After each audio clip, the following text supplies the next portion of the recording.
Good morning friends.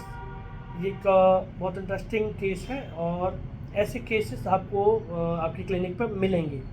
तो आप कई बार आप कंफ्यूज हो जाते हैं, तो इस केस के थ्रू आपको समझेगा कि कौन सी रेमेडी आपको देना है। तो ये जो पेशेंट आया, ये पेशेंट है, इसको माउथ में छोटा सा अल्सर हो गया है और करीब 8-10 दिन हो गया है और वो अल्सर ठीक नहीं हो रहा है। ठीक है, और उससे भी ज़्यादा दिन हो गया।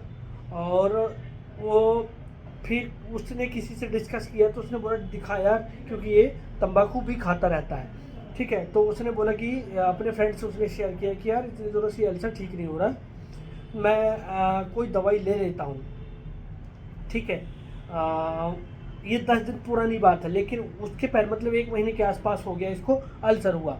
तो ये तंबाकू खाता रहता है, तो इसलिए उसने डिस्कस किया और पहले उसने कभी ध्यान दिया नहीं। ठीक है, कि ये क्या क्या दिक्कत है। जब उसके दोस्त ने बोला तो फिर इसको चिंता हुई, तो फिर ये मेरे पास आता है और फिर पूछता है डॉक्टर साहब ये क्या है, मेरे को तो कहीं लग रहा है कि कहीं कैंसर तो नहीं हो गया है। मैंने कहा कि उसने मेरे से पूछा कि क्या दिक्कत क्या है इसमें, तो फिर मैंने कहा कुछ नहीं, अल्सर ही है। बट उसको ऐसा लग रहा है कि मैंने पूछा तुमको क्या लग रहा है, तो उसने बोला डॉक्टर साहब मेरे को ना ये तो कैंसर जैसा ही लग रहा है और काफ़ी डरा हुआ था। ठीक है, मैंने कहा क्यों लग रहा है तुमको ऐसा, तो बोला मैं तंबाकू वंबाकू खाता रहता हूँ ना, इसलिए वो मेरे को कैंसर जैसा लग रहा है और उसी का मुझे बहुत ज़्यादा डर लग रहा है। ठीक है, तो और एक छोटा सा वो था, उसको अल्सर ही था सिंपल, और वो इसलिए ठीक नहीं हो रहा था क्योंकि वो दांत के पास था, बार बार फ्रिक्शन की वजह से उसमें वो हील नहीं हो पा रहा था। तो ये कई बार आपको ऐसे केसेस आपको देखने को मिलेंगे कि एक छोटी सी समस्या को लेकर के वो आते हैं और इतना बड़ा बताते हैं कि ये मेरे को बहुत ज़्यादा दिक्कत हो गई है, बहुत ज़्यादा हो गया है प्रॉब्लम। ठीक है, और आपसे पूछते भी कि ये दिक्कत क्या है, लेकिन आपके बताने के बावजूद भी उनको समझ में नहीं आता है। तो ये ना, जैसे हमारे पास फिर आप समझो आपकी यहाँ पर रिमेडी क्या होगी, और बहुत क्लोज रिमेडी चलती है, 2 रिमेडी। तो यहाँ पे एक रूब्रिक होता है एंजाइटी वेकिंग ऑन। तो ये बंदा पहले फ्रिवुलस था, लापरवाह था, ध्यान नहीं दिया उस बात पे कि मेरे को अल्सर है, इसको दिखाना चाहिए नहीं दिखाना चाहिए। ठीक है, लेकिन फिर वो बंदा अपने उसकी फ्रिवुलसनेस टूटती है एंजाइटी वेकिंग ऑन जगाने से, उसमें फिर एंजाइटी आती है। ठीक है, तो ये बंदा पहले danger no sense of danger में रहता है। ठीक है, danger no sense of danger, अभी उसको ऐसा लग ही नहीं रहा था कि मेरे को कोई ऐसी खतरा वाला मामला है। ठीक है, क्योंकि प्रॉब्लम होता है, अल्सर होते, तंबाकू खा रहा है ये बंदा, उसको एटलीस्ट किसी डॉक्टर को जाके चेक तो कराना चाहिए, नहीं है तो कोई मेडिसिन तो लेना चाहिए। तो उसने ऐसा नहीं किया। तो ये बंदे, क्योंकि उनके अंदर वो सेंस ही नहीं होता कि मुझे ऐसी प्रॉब्लम से कोई बड़ी प्रॉब्लम हो सकती है, तो danger no sense of danger. ठीक है, और फिर वो डिलीजन स्मॉल थिंग्स अपीयर, छोटी मोटी चीज़ों को समझते हैं, उनको लगता है यार छोटा मोटा है। ठीक है, कि इसके लिए कौन दिखाए, और क्योंकि उनके अंदर danger no sense of danger होता है, इसलिए वो चीज़ उनको स्मॉल छोटी सी दिखाई देती है। लेकिन जब कोई इनको जगाता है, एंजाइटी वेकिंग ऑन, कोई इनको जगाता है यार जब तू दिखाते ये प्रॉब्लम गंभीर भी हो सकता है, तो डॉक्टर को दिखा, तो फिर ये पेशेंट डॉक्टर के पास भागता है। ठीक है, फिर भागता है और फिर उसको बढ़ा चढ़ा के बताने की कोशिश करता है, डॉक्टर साहब ऐसा हो रहा है वैसा हो रहा है, तो एग्जैजरेटिंग सिम्टम। ठीक है, ताकि अब डॉक्टर उसके ऊपर ध्यान दे, एग्जैजरेटिंग सिम्टम। अब वो एग्जैजरेट क्यों करता है, क्योंकि उसको डर रहता है, फियर ऑफ इम्पेंडिंग डिजीज का, कि कोई बहुत बड़ी बीमारी तो नहीं हो रही है। और फिर डॉक्टर से वो पूछता भी है कि डॉक्टर साहब इसमें कुछ ऐसा दिक्कत तो नहीं होने वाला। ठीक है, और वो इतना ज़्यादा फ्राइटेंड इसलिए भी हो जाता है कि उसको जो उसके साइज़ है, ठीक ठीक वैसे आप समझो कि छोटा अल्सर है, छोटा सा माउथ अल्सर है, और लेकिन उस छोटे से माउथ अल्सर को भी उसकी अंडरस्टैंडिंग ऐसी है क्योंकि वो कैलकुलेट नहीं कर पा रहा कि इसको इतना सीरियसली मुझे समझना चाहिए कि नहीं, इलाज लेना चाहिए वो बात अलग है, लेकिन उसकी वजह से इतना फ्राइटेंड होना चाहिए कि नहीं होना चाहिए। तो ये साइज इनकरेक्ट जजमेंट ऑफ, जो साइज का जजमेंट जो होता है उसका वो प्रॉपर नहीं होता।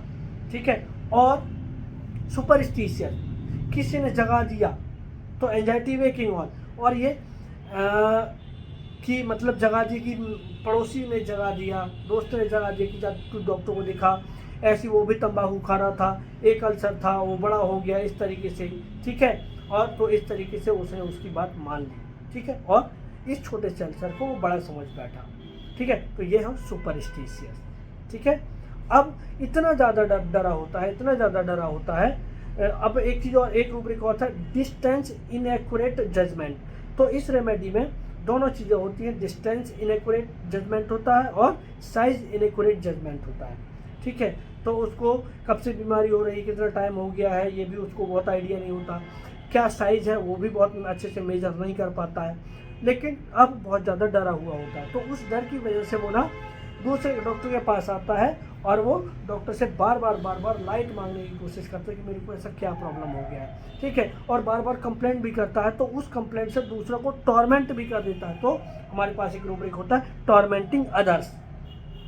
ठीक है, तो इस तरीके से वो टॉर्मेंट करता है दूसरों को। और एक और रूब्रिक है tormenting others complaint of everyone with, मतलब वो किसी से भी अपनी कंप्लेंट को डिस्कस करता रहता है, बार बार डिस्कस करता रहता है, क्योंकि उसको ऐसा लगता है कि ये कुछ ज़्यादा बड़ा प्रॉब्लम हो गया और सामने वाला बंदा उसकी इस एक बात तो उसकी कंप्लेंट से वो बंदे भी परेशान हो जाते हैं। ठीक है, कि बार बार कॉल करेगा, जैसे मैंने उसको दवाइयाँ दे तो दी, लेकिन वो फिर से कॉल कर रहा है, फिर से कॉल कर रहा है। ठीक है, इस तरीके से वो दूसरों को टॉर्मेंट भी करने की कोशिश करता है। तो इस तरीके से उस पेशेंट को हमने एगेरिकस दिया था और एगेरिकस से वो ठीक हुआ था।